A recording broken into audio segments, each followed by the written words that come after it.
Hey, what's up guys? Houston here. And for those of you just finding my YouTube channel, welcome. Please remember to hit that subscribe button and that bell. Now, for those of you that's been following me and supporting me, as always, salute. And for those of you that's been my faithful patrons and supporting me, double salute. Now, today's video, we're actually going to be talking about BB&T soft pull credit card reviews, right? And some of the things about what's going on, because a lot of people want to get access to this credit card and stuff like that. But I think there may be some things, if I clear it up, you probably have a higher percentage chance of getting access to this card. So let's dive into it. First of all, let's talk about what happened. Well, since BB&T merged with SunTrust, now they're called, I think it's called Truist, or Triest Financial. Excuse me for the mispronunciation. Alright, so what it is that they're trying to be able to grab a larger part of the market, okay, to be able to lower their lending restrictions to be able to get more people access to their products and everything, okay? So that's one of the things you have to understand. Now, talking about BB&T, there's two cards, okay? So they have the Bright, and they have the, there's a couple cards, but some of the cards that people are most familiar with is the Bright and the Spectrum, okay? And I always tell people, whenever you apply for a credit card, you always want to try to go with a co-branded card. The reason is because these two separate financial institutions working together, they're trying to get this product into many hands as possible. So that's the reason you may find it a little easier to go after the co-branded product instead of the financial institution's main product. It's much easier most of the time. And so now, here's some other things about this situation, is that they're primarily on the East Coast, and the Southeast, okay?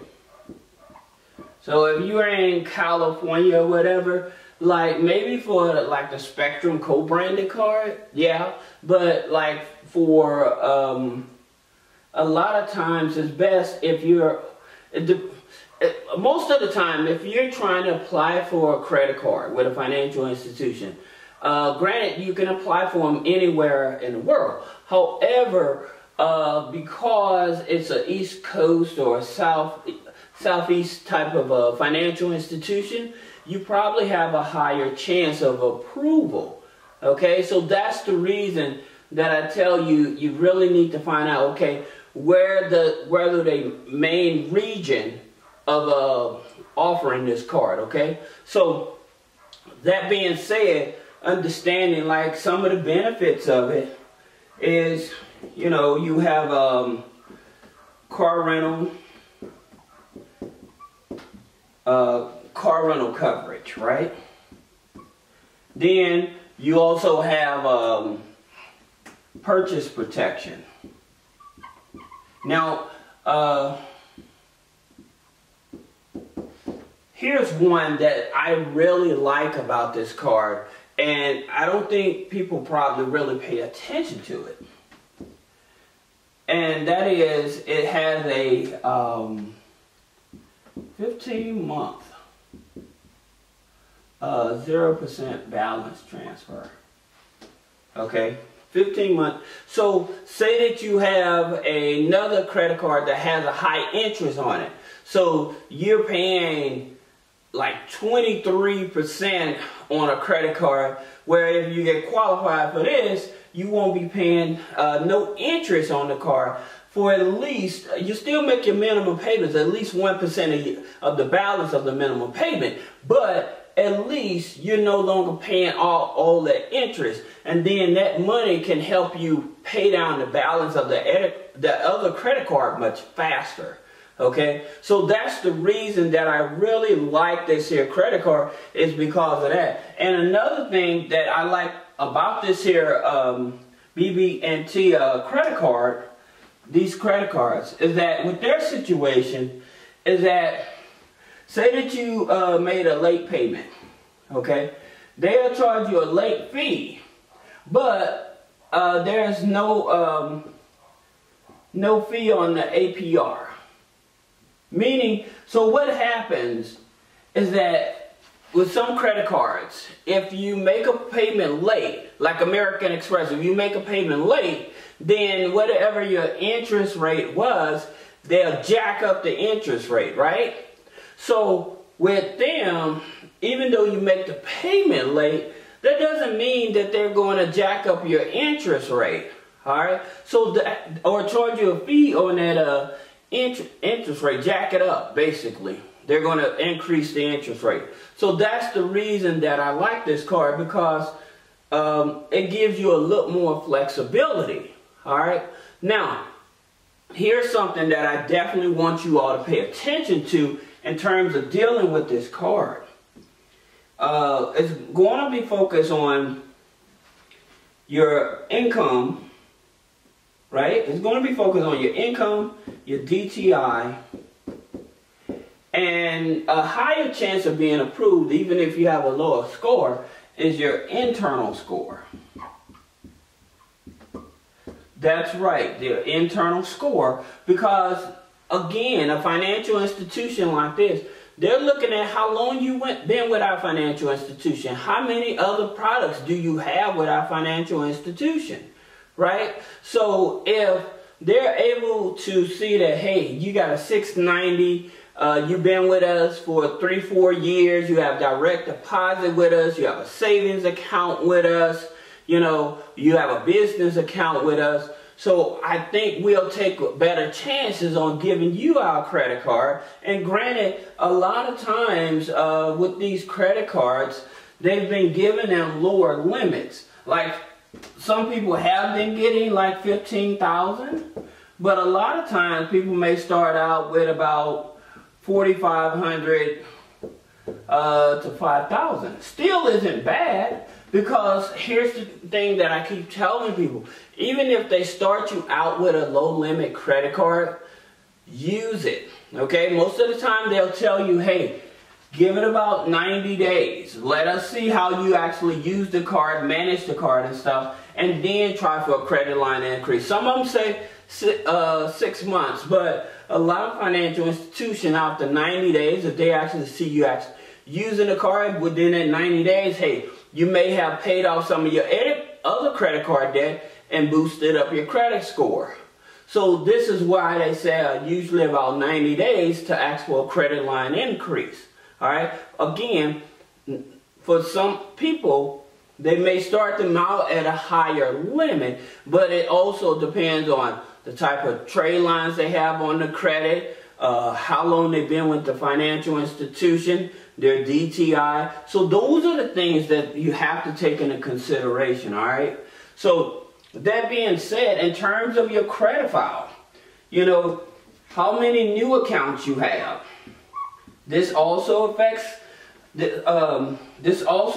your approval rate.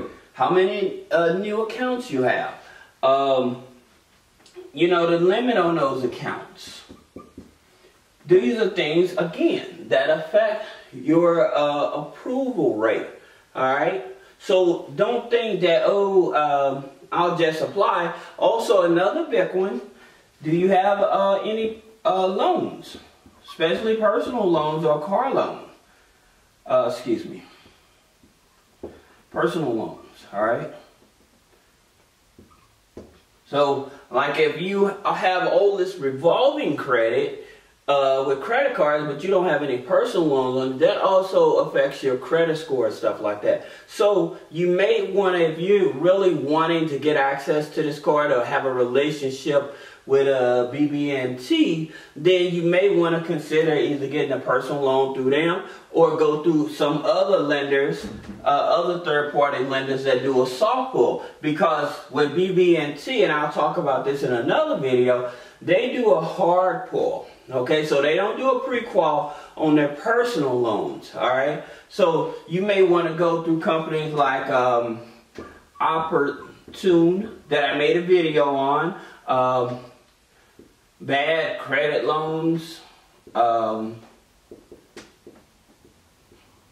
you know, so that way you can have if you already have a paid off car. One of the things about it that I do like about BB&T is that they do offer secured loans. So if you have a car, you can do a title loan and stuff like that as well. Now, again, I'll talk about that in another video, but just so that you understand this. Now, here's what I would do.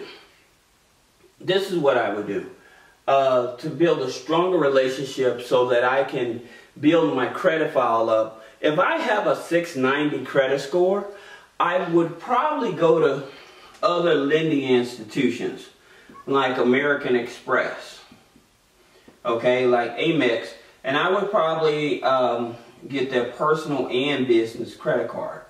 Okay, then I would probably go to Chase and do the same, get their personal and business credit card. However, before I do this, especially switching over from the personal credit over to the business credit, there's something I want to show you, so hold on. Let me tell you about these other financial institutions. U.S. Bank, the personal and business, all right, or Wells Fargo, personal and business, okay. Now, why did I pick these four particular banks? Here's the thing about it. If you're trying to get business funding, I'm not too fond of net 30s and stuff like that. However, if I'm trying to get funding, then I want to make sure that I have the best leverage as possible to be able to get not only personal funding, but business funding. So this is what I would do on the business side to pretty much give me a solid situation where I can get funding on both the personal and the business. I would sign up for at least 3 of these here companies. Crown Office. You have a Shirtsy. You have a Business T shirts.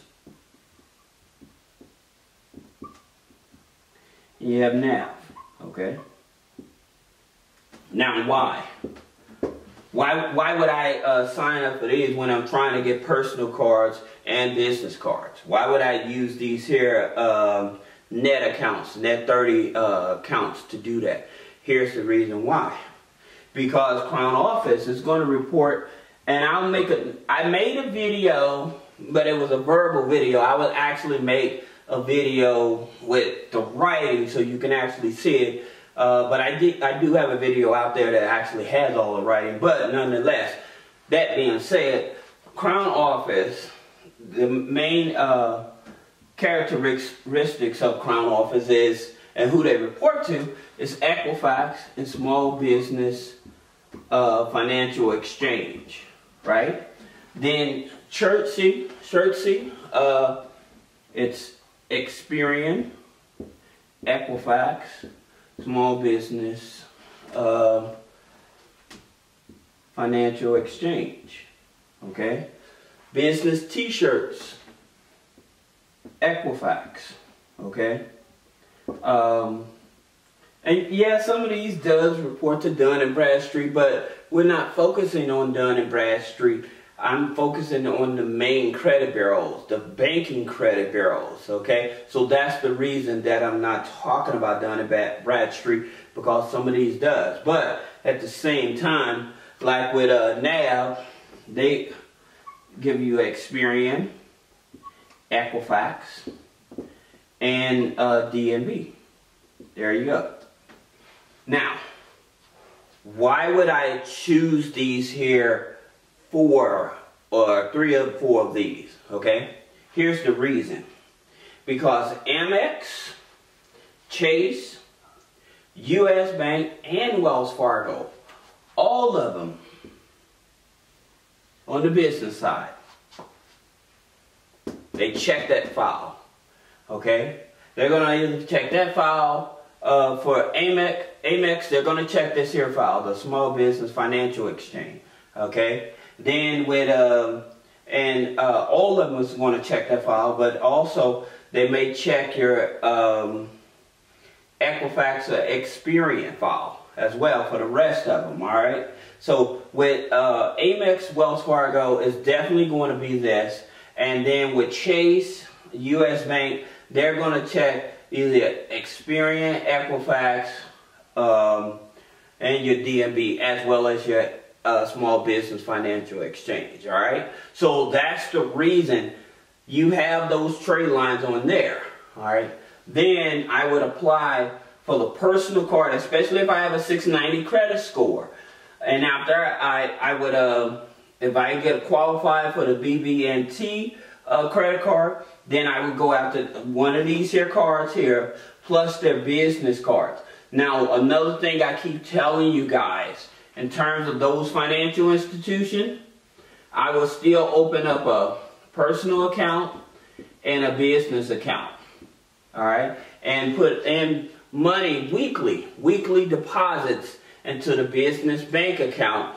So that way I'm still building a relationship and all that data is being picked up. So you have a higher chance to get more credit cards, not only on the personal side, but on the business side. Okay? So I hope that this helped you. If you enjoy my videos, would you give me a thumbs up? Give me a comment. Let me know if you have any of these. What else have they reported to let the community know that what I'm sharing with you is valid information, because there's a lot of people that have listened to me and that have benefited from the information that I share. Now, if you have questions on your business credit or your personal credit, click the link below and set up an appointment with Three-Way Funding.